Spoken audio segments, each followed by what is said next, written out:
Hi, it's Trevor from Ostrich Longneck. In this next segment I'm going to show you how I added the X-Wing model to a diorama base and then tried to simulate the desert sands of the planet Jakku, which are the final resting place of this rusted, scavenged carcass of a spacecraft. So, without any further ado, let's get cracking. Hey guys, I'm glad to see you finally flew the coop. I just have a heads up for you. I've heard there's a new toy in town and this guy doesn't have too much of a sense of humor. So between us, I think it might not be a good idea to tease him.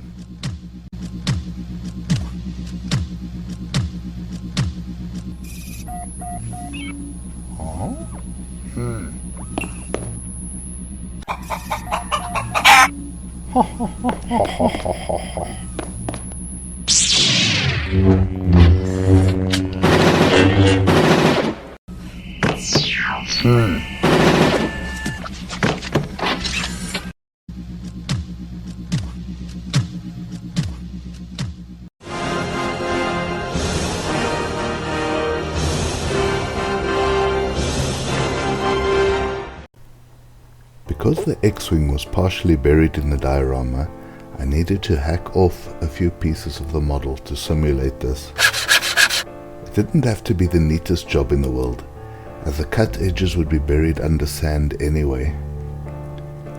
I started by cutting off the lower wing on the port side, using my trusted Swiss Army knife.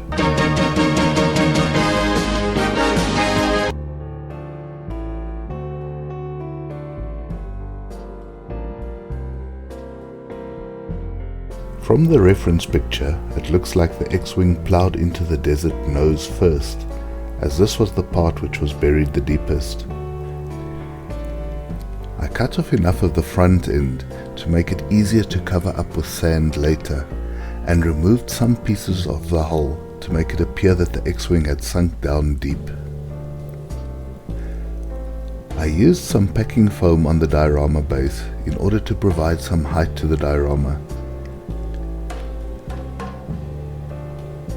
Before I glued the foam down, I cut out a hollow in which the X-Wing could nestle snugly. I decided to use papier-mâché for the details, as it is easy to work with when wet. That's what she said. And lightweight when it dries. I molded it as best I could to look like desert sand. The first step was to roll out a thin layer and shape it over the packing foam. I made sure the roller was always wet with water in order to minimize sticking. I could then peel off sections and drape these across the base of the diorama. I often added water to keep everything wet and pliable. Once the whole base was covered, the X-Wing could be positioned in the diorama. Extra bits of papier-mâché were added to simulate desert sands which had gathered around the exposed parts of the X-Wing. Any gaps between the model and diorama base were closed up too. I really wanted to create a rippled desert sand effect, but it was only after trying several methods that I finally achieved the effect I was hoping for. It was accomplished by rolling the handle of an X-Acto knife in the wet paste, and using the back of a paintbrush in areas where the sand dunes touched the X-Wing. I added some random spare parts from the kit all around the model to make it look like someone had been scavenging the X-Wing for spare parts. To make sure it was good and dry, I let everything stand for 24 hours before touching it again. The advantage of papier-mâché is that it turns almost white once dry, so one can instantly gauge the drying time by checking the base for any remaining dark patches. The only downfall is that it shrinks a little upon drying, enough to cause long cracks to appear in the diorama base. So, once I was satisfied that everything was completely dry, I applied filling putty to any cracks which formed. I used the same stuff that I would use for seam work on a regular model. This proved quite effective and the cracks all but disappeared. I cleaned up the parts where I was a little overzealous with my putty work and sanded down some areas of the sand which needed smoothing. The diorama got a coat of off-white mixed with ghost grey, which I applied with a paintbrush. I dry brushed some shadow areas in the ripples of the desert sand, thinking that they would show through subtly once the sand layer was applied. The effect didn't work as well as I'd hoped, but it was worth a try. When gluing the sand to the base, I started around the back of the diorama. That way it would not be too noticeable if I messed up. I chose to use some Mod paste, the kind that is normally used for decoupage, as it dries fairly quickly and has a durable and fairly elastic finish. For the sand, I chose to use of all things mosaic tile grout. I managed to find some with a desert sand color and felt that it would give a more realistic appearance than just paint alone. Real sand, on the other hand, would look far too grainy for scale. The tile grout had a powdery consistency and glistened in places when it caught the light, just like real sand does. I won't lie to you, it was a messy business.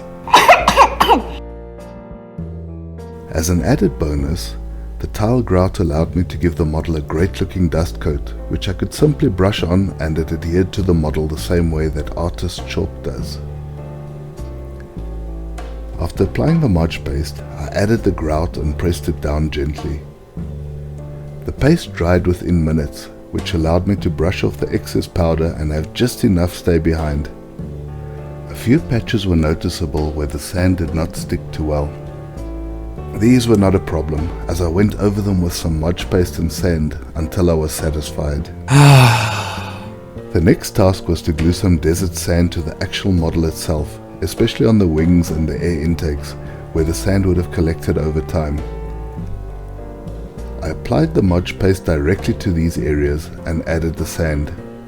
Once dry, I used the airbrush hose to clear away any loose particles, as I was worried that the varnish would cause mottling if it fell on any loose dust.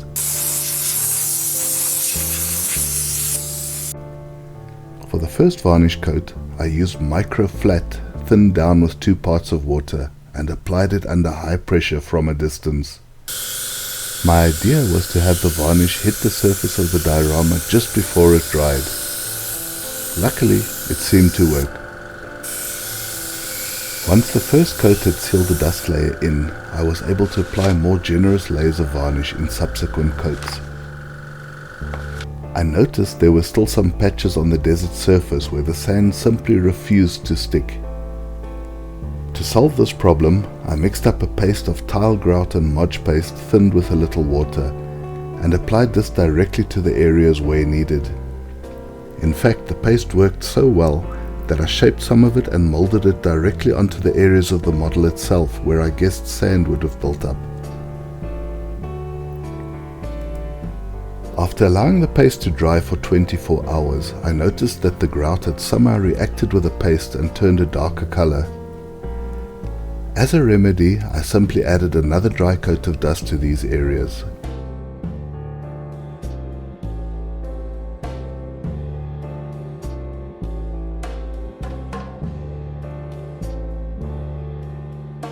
For the last time, I removed the excess dust with the airbrush hose and gave it another coat of varnish to seal everything in.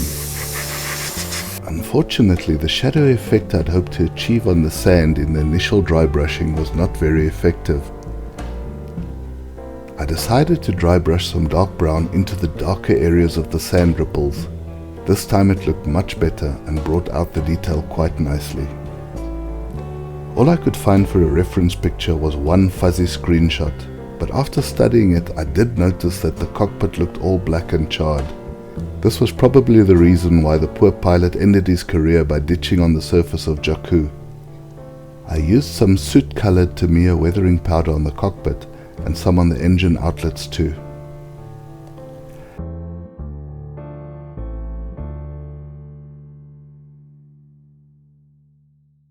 Finally, I sprayed everything with several coats of flat varnish. I'll admit the tile grout dust was nasty stuff to work with, and I really wanted to make sure it stayed put. The stuff got in everywhere, especially my sinuses. It was a tough couple of days, but with perseverance and plenty of antihistamines, I saw it through to the end. Once dried, I was very happy to see that there weren't many gaps or cracks where the sand and model came together. I think my instinct to use the Mod paste paid off, as it's pliable, yet I think strong enough to hold the base together. And there she is, the crashed X-Wing in all her rusty, dusty, cannibalized glory.